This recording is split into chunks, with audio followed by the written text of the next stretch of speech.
watch back the last 2 time capsule videos I made, I wish I'd spent more time lingering on who I was in the present moment instead of waxing on about my questions and fears for the future. So this is a portrait of me at 22, for me in the future at 27.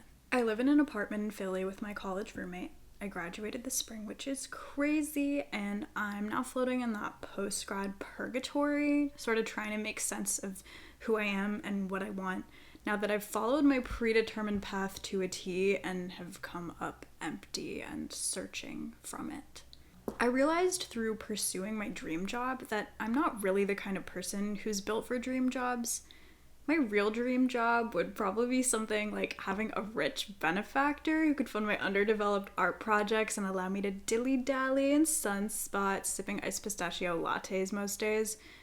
And even then, I'd probably find a way to be unfulfilled and unhappy. So, mostly, I'm just trying to find myself outside of my career. I go to book club meetings and cook an ambitious meal like once a fortnight and tell myself that fandom memes can be my legacy and buy expensive coffee once in a while, and I've recently taken up running.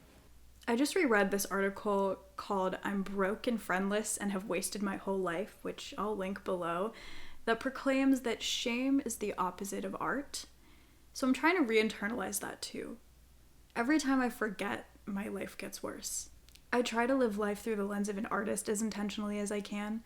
I decided I'd rather lean pretentious than unenthusiastic and uninformed. My proclivity for childlike earnestness about the things I love most usually absolves me from pretentiousness, though. I often dream about being a writer, but I can never finish anything I write. It was a relief to learn that I could be unremarkable, I think. I read The Details by Ia Genberg recently, and this quote really stuck with me.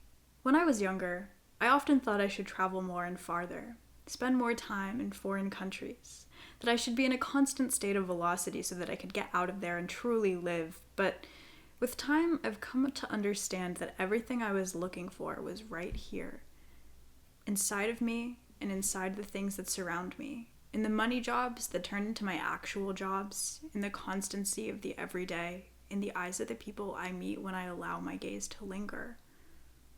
So I'm trying to allow my gaze to linger. I crochet sometimes, I read sometimes, I write songs in prose sometimes, I draw, I restore old dolls, I make videos sometimes.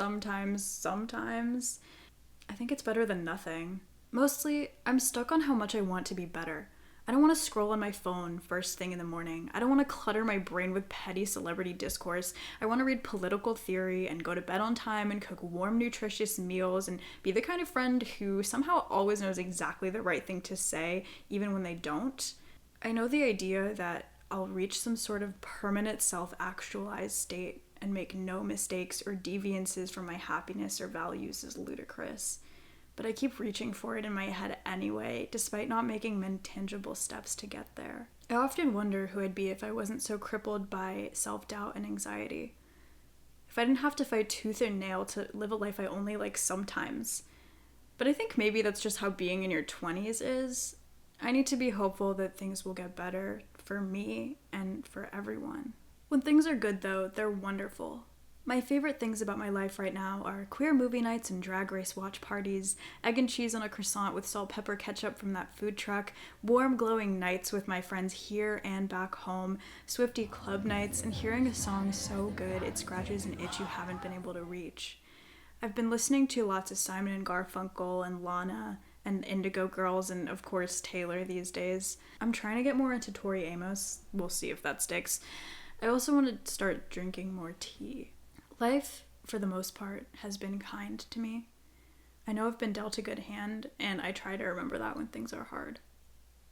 I have so many questions about the future, about where I work and how I spend my days, and who and what I love, and if things like marriage and children feel more like a tangible future than this hazy pipe dream, and about if I've made any progress in getting to where I'm trying to go. Mostly, I'm just as excited to see how it all unfolds as I am wary about the state of the world and my country, but I guess I'll just meet you there when it happens. Bye.